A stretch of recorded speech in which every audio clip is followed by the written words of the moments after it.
1970 wasn't supposed to break the mold, it was supposed to polish it. But soul music had other plans.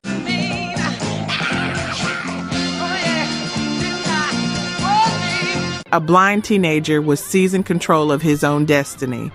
A widow was singing over the wrong backing track, and it became gospel. Session musicians were demanding their names on the marquee, and the rhythm section became the headline.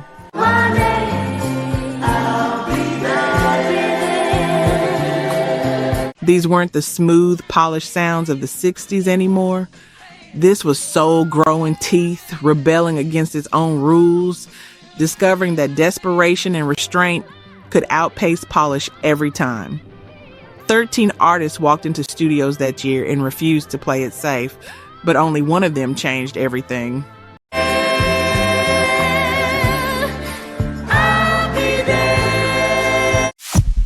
Number 13, I'll Be There by the Jackson 5. The Jackson 5 walked into Hitsville West in June 1970 with a problem Berry Gordy had to solve.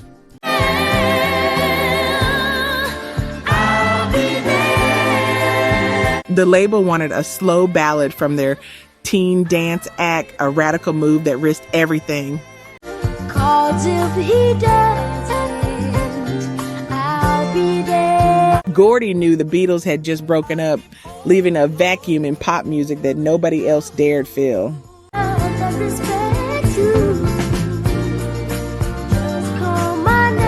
He forced the key higher until Michael's voice cracked with desperation, those ad-libs cutting through like a knife. Just look over your shoulder, honey. That strain, that vocal break, it wasn't a flaw.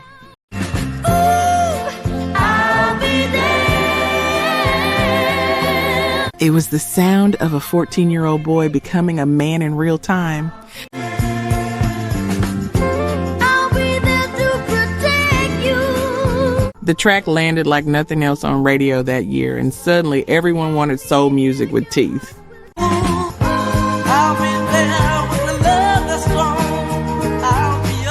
What does it take to push a kid's voice to the edge and make it sound like freedom? Number 12, I think you. Falatine May Be Mice Elf Agin by Sly and the Family Stone. In a San Francisco studio in February 1970, Sly Stone faced a choice that would destroy his band or save it. Thank you for letting me be myself. The drugs were heavy, the egos heavier, and the summer of love had curdled into cynicism and suspicion.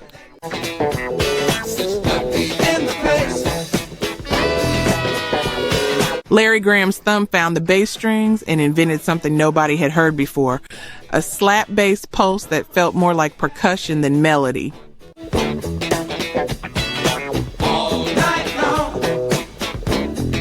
Sly forced the rhythm section to lock into that groove with almost no harmonic movement, rejecting everything the radio was selling.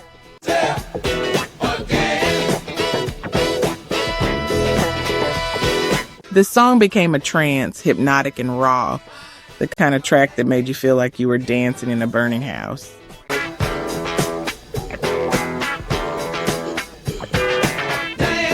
This wasn't pop music playing it safe anymore.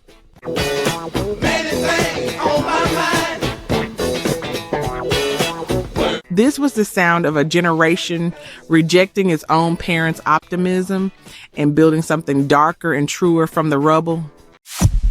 Number 11, Ball of Confusion by The Temptations. Norman Whitfield sat down with The Temptations in Detroit that May and told them something they didn't want to hear.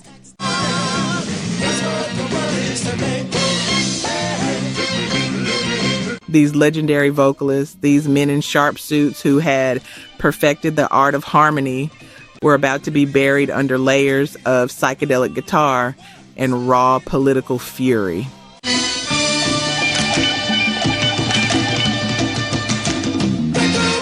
Whitfield multi-tracked the instrumental so thick they nearly drowned the voices, stacking rapid-fire lyrics about Vietnam, about Kent State, about a nation tearing itself apart.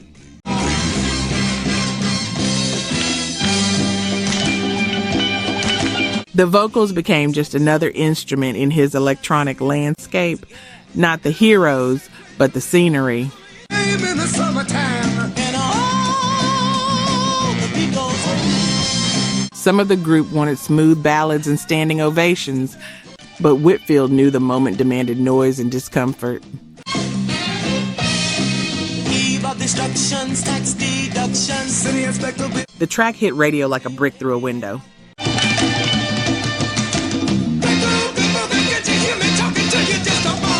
Could you still call yourself a temptation when the music itself was screaming louder than you were?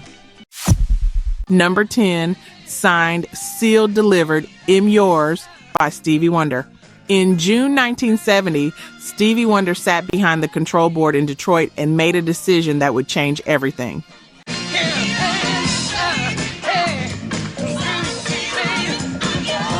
Motown system had always been about committees, producers deciding for artists, the label deciding for everyone.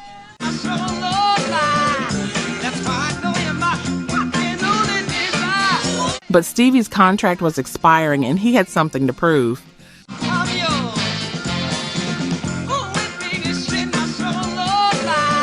He brought in Linda Tucker and Syreeta Wright, women who were friends and family, not the manufactured harmonies of the Supremes.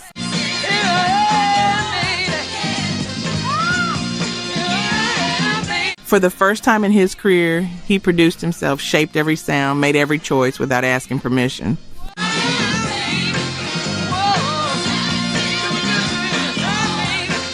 The result was intimate and unpolished, nothing like the Motown factory.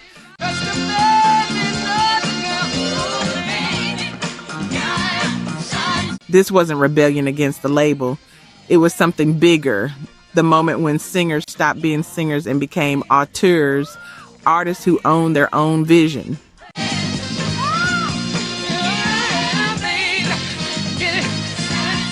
Would a blind teenager's defiance remake the entire industry? Number 9, Rainy Night in Georgia by Brooke Benton. Brooke Benton walked into Criteria Studios in Miami in 1970, carrying the weight of his own legend. It's life, and you just got to play the game. He was an old school crooner from the 50s, a man who knew how to build out a song like a star. I'm in Georgia. I believe it's raining. But the track waiting for him was something different, gritty, swampy, built on a rain sound effect loop that felt more like the Deep South than the Vegas stage. Seems like it's raining all over the world. Instead of bailing, Benton chose to whisper, to undersing, to let the darkness of the arrangement swallow his voice. I feel like it's raining all over the world. The choice was radical. What if power came from restraint?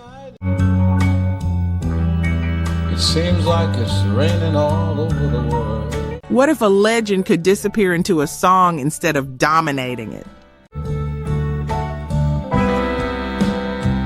How many times The Southern soul boom was reshaping everything, and Benton understood that survival meant becoming someone new. seems to play a sad refrain to the night. Could an old crooner's whisper outpace a young man's roar? Number 8, Turn Back the Hands of Time by Tyrone Davis. Tyrone Davis stood in Universal Recording Studios in Chicago, and the producer Willie Henderson had a message for him. Chase this beat or get out of the way. If I could turn back the hands of time. The drum fill at the opening was aggressive, demanding, designed to pull the vocals forward through sheer momentum. And I just realized without it I can't go home. 'Cause for years the other Henderson had built the track as a driving engine, not a backing track, and Davis had to plead harder than he'd ever pleaded before. harder I keep getting stronger. The producers had wanted technical perfection, vocal polish, the sound of a trained singer in control. So good to me, baby. And I just realized without it I can't go home. Instead, they got raw pleading, a man begging for forgiveness, while the band refused to slow down. And we would have a love so divine. If I could. The hard soul movement rising in Chicago demanded that kind of urgency, that sound of desperation fighting the clock. But the pain is getting deep. Harder, keep getting strong. Would a singer chasing a beat create something more human than perfection ever could? Number 7, Cold Cookin' Ready by Wilson Pickett. Wilson Pickett arrived at Sigma Sound in Philadelphia with a problem. The wicked Pickett needed grit, and Philadelphia's session musicians were trained to be polite.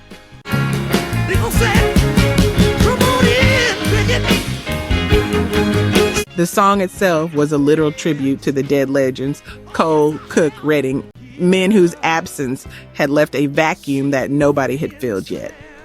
Tell me where Sam is gone. Pickett forced the MFSB musicians to break character, to abandon their precision and play dirty, to make the track sound like it was recorded in a juke joint instead of a studio.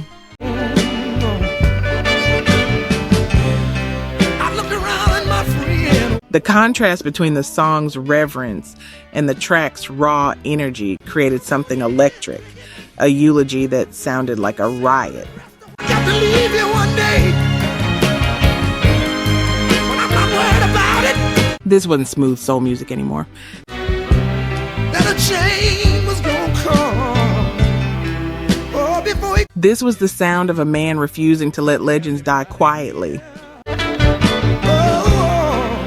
We could see it, he was gone. What happens when you send a blues man to the most polished city in soul music and tell him to get down? Number 6, Express Yourself by Charles Wright and the Rhythm Kings. Charles Wright and the Rhythm Kings walked into a Los Angeles studio in 1970 with an uprising in mind.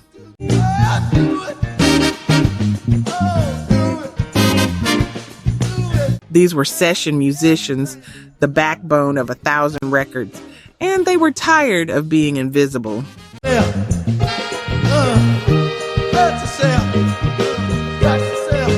Wright demanded that the groove become the song itself, rejecting verse-chorus structure entirely, demanding the rhythm section step forward as headliners.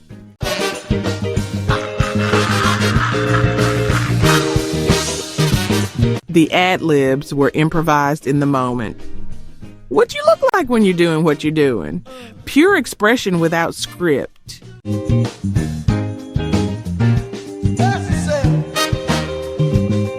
The Black Power movement was remaking America, teaching people to stop apologizing for who they were.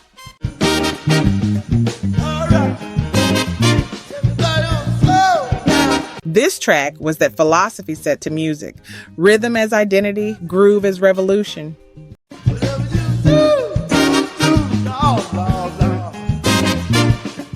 Session musicians were declaring themselves visible, demanding their names be on the marquee.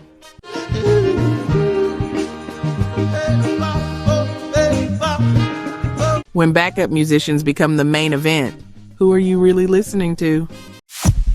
Number 5, Steal Away by Johnny Taylor. Johnny Taylor sat down in the studios of Stax Records in Memphis and faced a conflict that cut deeper than any musical arrangement.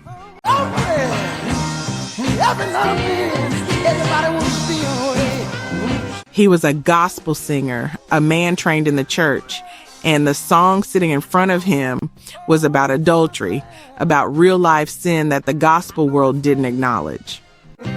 Somebody out there, they wanna steal it. They wanna steal. Producer Don Davis knew what he was doing. He was leaning into the taboo, turning a sermon-trained voice into a weapon against church hypocrisy. Don't you hesitate. Come on and steal away. Taylor's sermonic delivery, that preacher's cadence, became ironic when applied to cheating and betrayal. There's no other way. The sexual revolution was hitting the conservative South hard, and this track was proof that old morality was cracking. They wanna steal it. I know it's late. A man couldn't be a gospel singer and sing the blues at the same time, could he? I'm gonna keep it all to myself. Or was he just finally being honest? Number 4, If You Were Mine by Ray Charles. Ray Charles faced pressure in 1970 that cut to his identity as an artist. Girl, no places too remote to go. The funk trend was everywhere, and some voices said he needed to stay black enough, politically pure, current.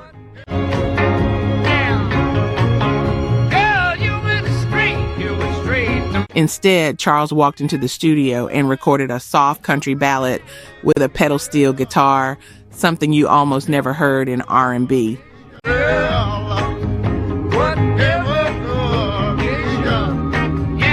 The choice was an act of defiance.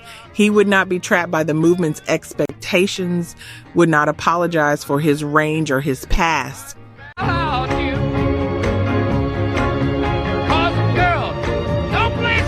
A nation was polarizing around race and politics, and Charles refused to choose sides through his music.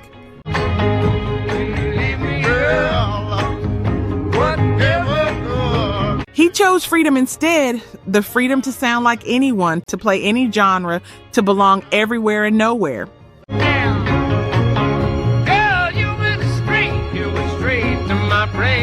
Would an artist's refusal to be boxed in sound like courage or betrayal to the people listening? Number 3, Love on a Two-Way Street by The Moments. Sylvia Robinson sat in all platinum studios in New Jersey with The Moments, and a problem that every independent black label faced in 1970. No money for a new backing track.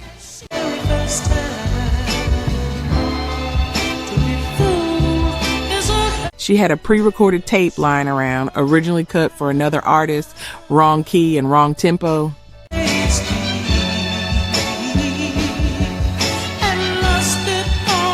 But it was what they had.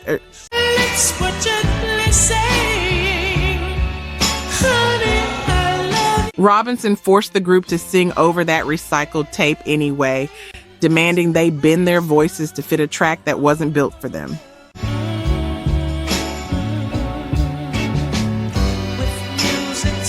The constraint created something unpolished and desperate, the sound of ambition fighting poverty.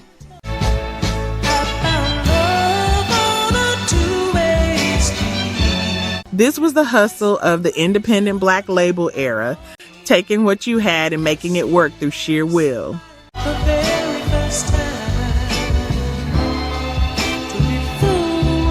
The group's desperation became the song's emotional engine.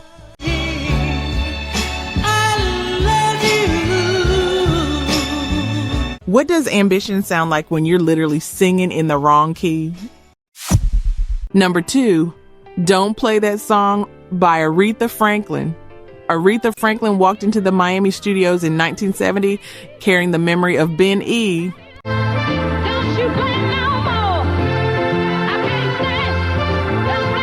King's version, like a weight she couldn't set down.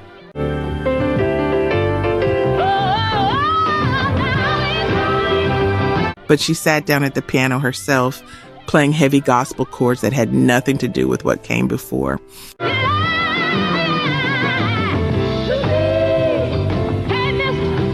Then she brought in the Dixie Flyers, a white rhythm section, to back her gospel piano, a choice that seemed wrong on paper, a collision of worlds.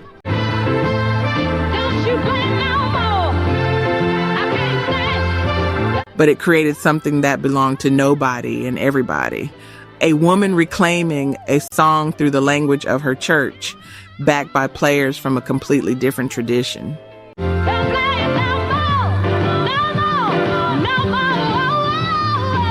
The women's liberation movement was reshaping expectations about who women were supposed to be, and Aretha was remaking this song in her own image.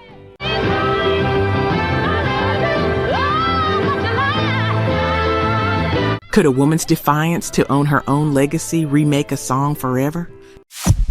Number 1, 5, 10, 15, 20, 25 to 30 Years of Love by The Presidents. The Presidents walked into Sussex Records in 1970 with an idea that sounded impossible until you heard it. A song based on counting numbers, a math problem set to Van McCoy's lush symphonic orchestration. Have so much to be thankful for. We have. The concept was a gimmick, pure and simple, but the arrangement treated it like a wedding vow, like the most serious subject in the world. 5, 10, 15, 20, 25, 30. Expensive strings and horns wrapped around a simple counting game, elevating the absurd to the profound. And I cry out, please, thank you for giving me 5. The track was proof that the boundary between novelty and art had dissolved completely, that anything could be material if you treated it seriously enough. Thankful for. We have 5, 10, 15, 20. Symphonic soul was emerging as the new frontier, music that refused to choose between high and low, between silly and sacred. Oh, watching the kids play. Girl, bring memories back. In 1970, even counting could be a revolution.